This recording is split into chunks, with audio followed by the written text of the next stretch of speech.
नमस्कार, मेरा नाम है डॉक्टर मनीषा और एक बार फिर से स्वागत करती हूँ आप सबका मेरे चैनल एमके होमियो केयर पे।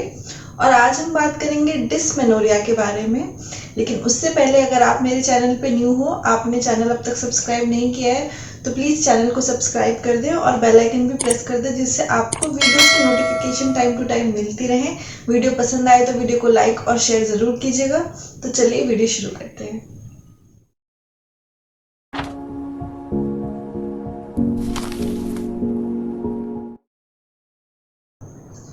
डिस्मेनोरिया यानी कि पेनफुल मेंस्ट्रुएशन, पेनफुल पीरियड्स, यानी कि फीमेल्स में पीरियड्स के दौरान जो हर मंथ उन्हें पीरियड्स होते हैं, उस दौरान उनको होने वाली जो तकलीफ होती है, जो डिस्कम्फर्ट होता है, स्पेशली जो उनको पेट दर्द होता है, उसे हम डिस्मेनोरिया बोलते हैं।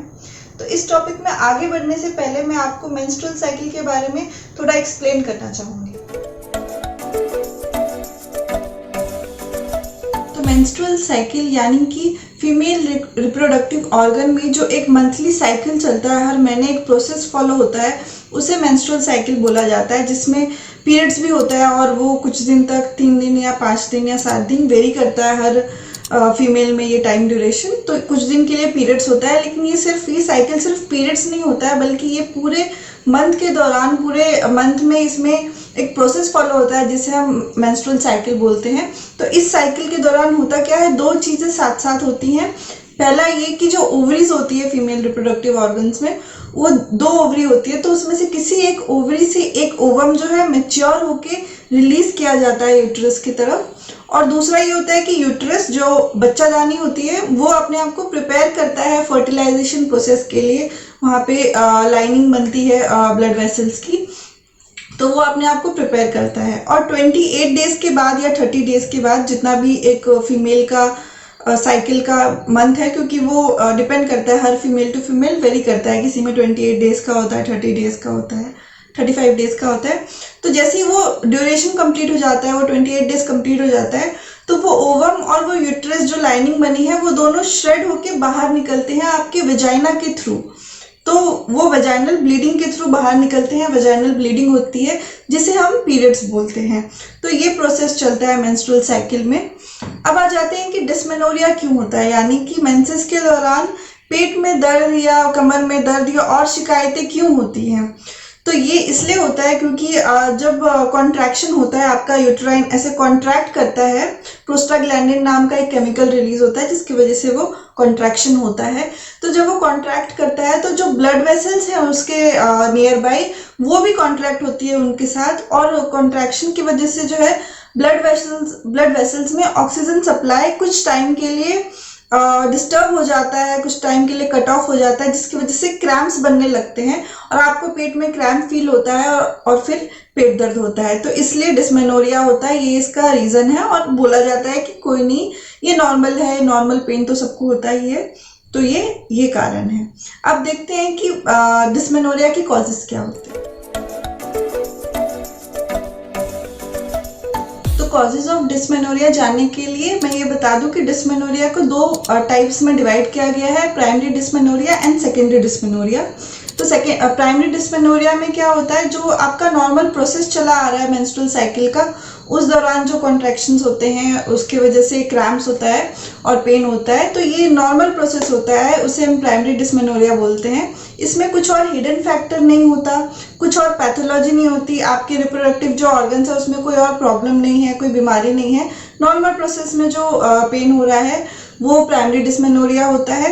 इसके कॉजेज देख लें तो ज़्यादा कुछ कॉज नहीं है। जिसमें हैवी ब्लीडिंग होती है, जिन फीमेल्स में, उनमें ज़्यादा पेन होता है, या फिर स्ट्रेस या एंजाइटी की वजह से कभी कभी हैवी ब्लीडिंग होने लगती है, तो डिस्मेनोरिया ज़्यादा देखा जाता है। अब आ जाते हैं सेकेंडरी डिस्मेनोरिया की तरफ। तो सेकेंडरी डिस्मेनोरिया में क्या होता है, कुछ ना कुछ रूट कॉज होता है, यानी कि जो आपके रिप्रोडक्टिव ऑर्गन्स है, यूट्रस हो गया या फेलोपियन ट्यूब्स हो गए, आपका वेजाइना हो गया, तो इन सब में कहीं ना कहीं कुछ दिक्कत होती है, कुछ प्रॉब्लम होती है, कोई बीमारी हो सकती है। जैसे कि हो सकता है फाइब्रॉइड्स, जिसमें आपके यूट्रस में एक अलग ग्रोथ हो, जिसकी वजह से आपको जो है पीरियड्स में बहुत ज़्यादा तकलीफ होती हो। या फिर और भी एग्जांपल्स है, जैसे एंडोमेट्रियोसिस, जिसमें यूट्रस लाइनिंग जो है वो कहीं और भी फॉर्म होने लगती है। Pelvic inflammatory diseases, fibromyalgia, PCOD के केसेस। तो ये सारे एग्जाम्पल हैं, या फिर ओवेरियन सिस्ट हो गया। तो ये सारे एग्जाम्पल है जिसमें जो है पीरियड जो है और ज़्यादा पेनफुल हो जाते हैं इन सब कारण की वजह से। तो इसको बोलते हैं सेकेंडरी डिस्मेनोरिया, जिसमें कोई ना कोई कारण है, कोई पैथोलॉजी है, कोई आपके यूट्राइन जो आपके ऑर्गन्स है उसमें कोई बीमारी है, एक तरीके से आप बोल सकते हैं। तो इसके वजह से जो होता है वो सेकेंडरी डिस्मेनोरिया है।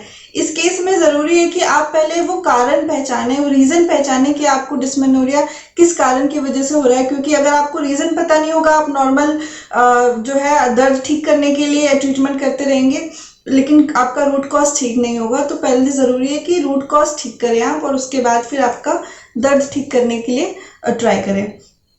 तो अब ये कैसे पता चलेगा कि आपको जो डिस्मेनोरिया हो रहा है, पेन हो रहा है आपको पीरियड्स के दौरान, वो प्राइमरी है या सेकेंडरी डिस्मेनोरिया का केस है। तो आप डॉक्टर के पास जा सकते हैं, आप अपना यूएसजी टेस्ट करा सकते हैं, अल्ट्रासोनोग्राफी। उसमें जो है आपके पूरे रिप्रोडक्टिव ऑर्गन का स्ट्रक्चर वो आ जाएगा, उसमें क्या प्रॉब्लम है, क्या दिक्कत है या नहीं है, वो उसमें पूरा आ जाएगा। तो उससे आपको पता चल जाएगा कि आपके कोई रूट कॉज है या फिर नहीं है, और ऐसे ही आपको सिर्फ नॉर्मल यानी कि प्राइमरी डिस्मेनोरिया का प्रॉब्लम है।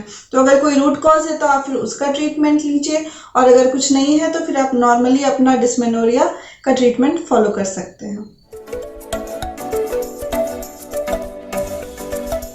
Symptoms of dysmenorrhoea.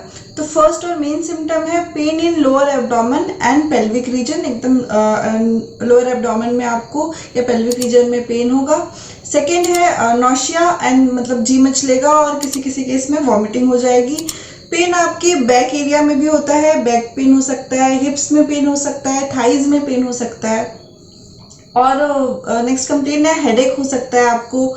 और इन सारे कंप्लेन की वजह से जो है टायर्डनेस हो सकती है, पूरी बॉडी में सुस्ती हो सकती है, और डिजीनेस फील होगा। और कोई कोई फीमेल जो है डायरिया की भी कंप्लेंट्स करते हैं, यानी कि उनका गैस्ट्रिक डीअरेंजमेंट हो जाता है, डायरिया की प्रॉब्लम होती है उन्हें मेंसेस के दौरान।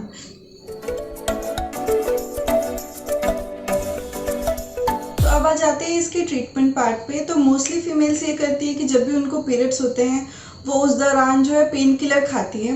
और हम सबको पता है कि हर महीने पेन किलर खाना आपकी बॉडी के लिए सही नहीं है, हेल्दी नहीं है। तो आप इसमें ज़रूर होम्योपैथी चूज़ कर सकते हैं। होम्योपैथी में इसका बहुत अच्छा इलाज है, बहुत सारे मेडिसिन है इसमें होम्योपैथी में डिस्मेनोरिया के केसेस के लिए। लेकिन मैं आपको कुछ टॉप मेडिसिन बताऊंगी जो कि बहुत ही इफेक्टिव देखे गए हैं बहुत सारे केसेस में। तो मैं आपको उन मेडिसिन के बारे में बताती हूँ। तो सबसे पहली दवाई है मैकफॉस 200। बहुत ही अच्छी दवाई है ये, बहुत ही अच्छा काम करती है डिस्मेनोरिया के केसेस में। काफ़ी सारे केसेस में यही दवाई यूज़ होती है। तो इस केस में क्या होता है, एक डल पेन आपके पेट में बना रहता है, एक डल टाइप का पेन होते रहता है। उसके साथ साथ आपको होता है बैक पेन, और बैक पेन को आपको आराम मिलता है जब आप किसी हार्ड बिस्तर पे अगर आप सो रहे हो, या हार्ड प्रेशर लगाया है आपने बैक पे, तो आपके बैक पेन को आराम मिलता है। सिम्टम्स जो है वो रात को ज़्यादा बढ़ते हैं, रात को ज़्यादा तकलीफ होती है, आपको ठंडी हवा से ज़्यादा तकलीफ होती है। तो इस केस के दौरान आप यूज़ कर सकते हैं मैकफॉस 200। दिन में 3 बार 4-4 गोली लें। इसके अलावा आप ले सकते हैं मैकफॉस 6S। ये जो है बायोकेमिक मेडिसिन है, टैबलेट के फॉर्म्स में आएगी। ये भी आप 4-4 टैबलेट ले लीजिए दिन में 3 बार।